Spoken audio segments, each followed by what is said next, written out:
Shalom, I'm Eddie Chumney of Hebraic Heritage Ministries, and we welcome you to this week's Focus Israel Report. In this week's report, we're going to share with you regarding the current status of the Israeli-Palestinian peace process, as well as the prospects for war in the Middle East involving Israel, the United States, Syria, and Iran. First, we'll give you an overview regarding the peace process. Low-level talks between Israel and the Palestinians in Jordan ended on January the 26th without any agreement to hold future direct talks. As a result, Mahmoud Abbas had a meeting with the Arab League to decide what to do next. They decided on the following two things.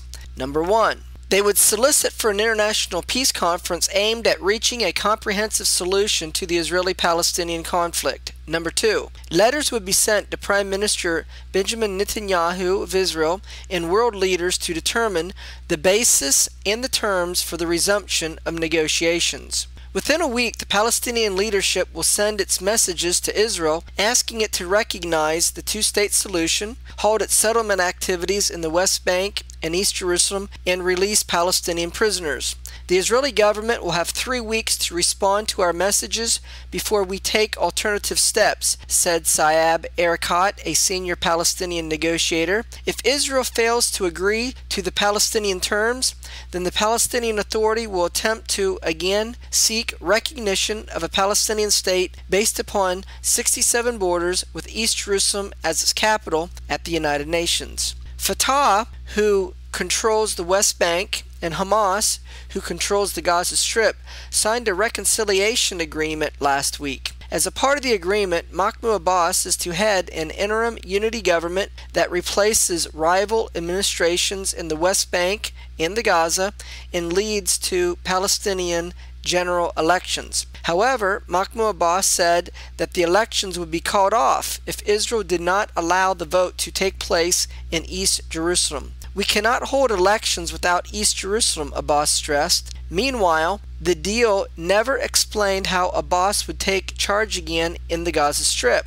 As a result, some Hamas leaders in the Gaza Strip don't support the agreement. A Hamas bloc said the deal is illegal because Abbas cannot serve as both the president and the prime minister. In any event, Fatah official Nabil Sha'ath said that the new interim Palestinian Authority government, to be headed by Mahmoud Abbas, need not recognize Israel. It is the Palestinian Liberation Organization, not the Palestinian Authority, that recognizes Israel, Sha'ath claimed. The Palestinian Authority is committed to agreement signed in the ongoing process between the parties, adding that the quartet, consisting of the United States, the European Union, Russia, and the United Nations, must recognize Palestinians in Israel before the establishment of a Palestinian state. In addition, Mahmoud Abbas also stated that the Palestinian Authority will not recognize that Israel is a Jewish state. Because of the reconciliation agreement made between Fatah and Hamas last week, Netanyahu said that Mahmoud Abbas has turned his back on peace, and instead of entering into negotiations that will lead to an end to the conflict, Abbas prefers to join up with the Hamas terrorist organization, which is the same Hamas entity that is hugging Iran. Next, we'll share with you an overview regarding the current situation with Syria. President Barack Obama of the United States made an outreach to the Muslim Brotherhood in Egypt about 3 years ago in his famous June 2009 speech in Cairo. The Muslim Brotherhood are Sunni Muslims. 10 members of the Brotherhood were invited to listen to the speech, and they heard a message crafted especially for them. America respects the right of all peaceful and law-abiding voices to be heard around the world, even if we disagree with them, and we will welcome all elected peaceful governments, provided they govern with respect for all their people. By courting them in 2009, the United States helped legitimize their political aspirations. By refusing to come to former Egyptian President Hosni Mubarak's rescue during the protests a year ago. The United States all but guaranteed that the Muslim Brotherhood would emerge as a dominant political force in a new Egypt. The Brotherhood has now risen to power with its Freedom and Justice Party, who won nearly 50% of the vote in Egypt's post-revolutionary parliament. The Muslim Brotherhood is driving the opposition movement in Syria. In effect, the United States and Europe are leading the effort to support the majority Sunni Muslims in Syria against the minority Shiite Muslims from which Bashar Assad's Alawite sect of Islam is associated. Rulers in Saudi Arabia, through discussions with Iraqi Sunnis, have persuaded al-Qaeda leaders to fight against Assad in Syria. The Arab League, who consists of mostly Sunni Muslims, asked the United Nations Security Council to create a joint peacekeeping force for Syria and urged Arab states to sever all diplomatic contact with President Bashar Assad's government. British Foreign Secretary William Hague said that the plans for a joint peacekeeping force must be discussed urgently. In a statement, Hague said, "We will discuss urgently with the Arab League and our international partners the proposals for a joint Arab League UN peacekeeping force." He said that Britain would play a very active part in the new group of Friends of Syria, which has been established to increase political and financial support to opposition leaders in Syria. The group will meet on February the 24th. Meanwhile, Russia is supporting the government of Bashar Assad. Russian Foreign Minister Sergei Lavrov said, "In order to deploy a peacekeeping mission, you need the agreement of the receiving side." In other words, you need to agree something resembling a ceasefire. But the problem is that the armed groups that are fighting the Syrian regime do not answer to anyone and are not controlled by anyone. Russian military advisors are omnipresent in Syria. Russian advisors are also laboring to reorganize Assad's Ba'ath Party and arrange talks with members of the Syrian resistance.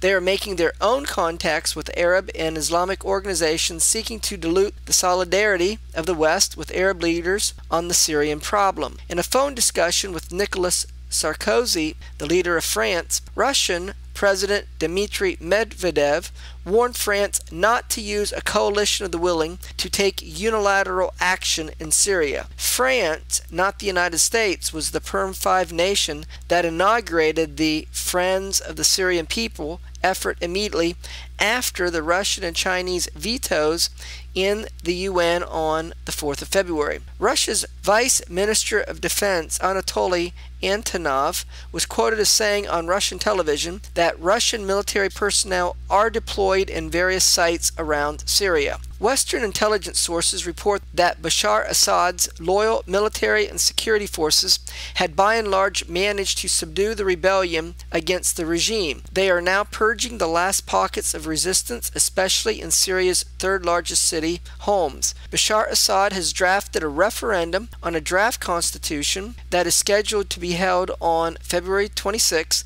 that limits the presidency to 2 7-year terms and allows for multiple parties. The new draft also establishes a multiple party system, revoking a clause put in place by previous president of Syria, Hafez Assad, which said that his ruling Ba'ath Party was leader of state and society. The political system of the state will be based on a principle of political plurality, and democracy will be practiced through the ballot box, the draft says, according to Syrian TV. It also says parties cannot be based on religion, profession, or regional interests. This would exclude the outlawed Muslim Brotherhood. Syrian opposition figures immediately spurned the offer, and the United States dismissed it as laughable. Next, we're going to share with you regarding the current situation with Iran. In order to show Iran's achievements in its nuclear program, Iranian President Mahmoud Ahmadinejad unveiled nuclear fuel rods, new generation of centrifuges, and a number of radioactive medicines. Head of the Atomic Energy Organization of Iran, Faridun Abbasi, said that the move will, to a greater degree, speed up the country's uranium enrichment activities and is a strong response to the Western hostilities. President Ahmadinejad said 2 years ago, Iran told Western countries that if Iran is not provided with the fuel rods for its research reactor, the country will produce its own. The Western countries did not believe that. Now the Iranian nation proved that they can. The United States has downplayed Iran's claims of advances in its nuclear program, saying Iran is feeling the pressure of international sanctions and wants to distract from its growing diplomatic isolation. The U.S. State Department spokeswoman Victoria Nuland dismissed the announcements as hype. Israel Defense Minister Ehud Barak said Iran's announcement of new nuclear achievements was exaggerated. Barak said those announcements were meant to create an impression that any action taken by world powers to curb Iran's nuclear program would be too late. They are definitely making progress, but in order to deter anyone dealing with them, or perhaps even to make this seem superfluous, they are priding themselves on achievements that do not yet exist, Barak said. Furthermore,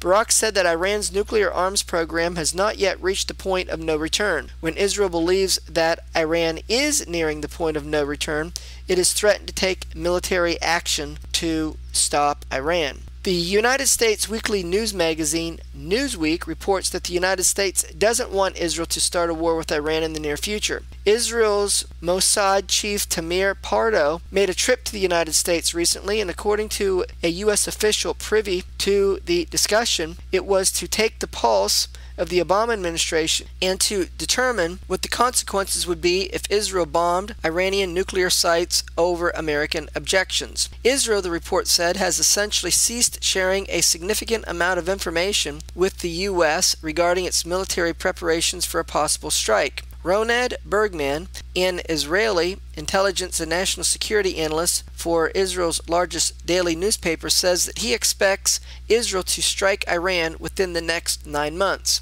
A top Russian military general, Nikolai Makarov, said that he thinks the United States will make a decision by summer whether to attack Iran. U.S. military sources tell WorldNet Daily that the Pentagon has begun preparations for a number of operational plans and counter operations, with a February 22nd due date for submitting the plans. There also is a request for identifying U.S. forces by March the 1st through the date of October. The military sources indicate that U.S. forces will be augmented by an Aegis warship, presumably one of the two in the U.S. carrier task force is scheduled to be in the Persian Gulf. The Aegis combat system on U.S. Navy ships is used to track and guide weapons to destroy intended targets and to act as a protective shield to counter ballistic missile threats.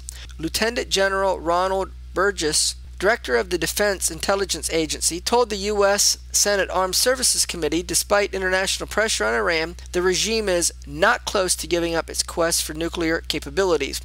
Iran today has the technical, scientific, and industrial capability to eventually produce nuclear weapons, he said. While international pressure on Iran has increased, including through sanctions, we assess that Iran is not close to agreeing to abandon its nuclear program. However, Burgess said the agency assessed Iran is unlikely to initiate or intentionally provoke a conflict. Meanwhile, the British Guardian newspaper reports that key parts of the Obama administration are increasingly convinced that sanctions will not deter Iran from pursuing its nuclear program, and believe that the United States will be left with no option to launch an attack on Iran or watch Israel do so. The president has made clear in public and in private to Israel that he's determined to give sufficient time for recent measures such as the financial blockade and the looming European oil embargo to bite deeper into Iran's already battered economy before retreating from its principal strategy to pressure Iran. But there is a strong current of opinion within the administration, including the Pentagon and the State Department, that believes sanctions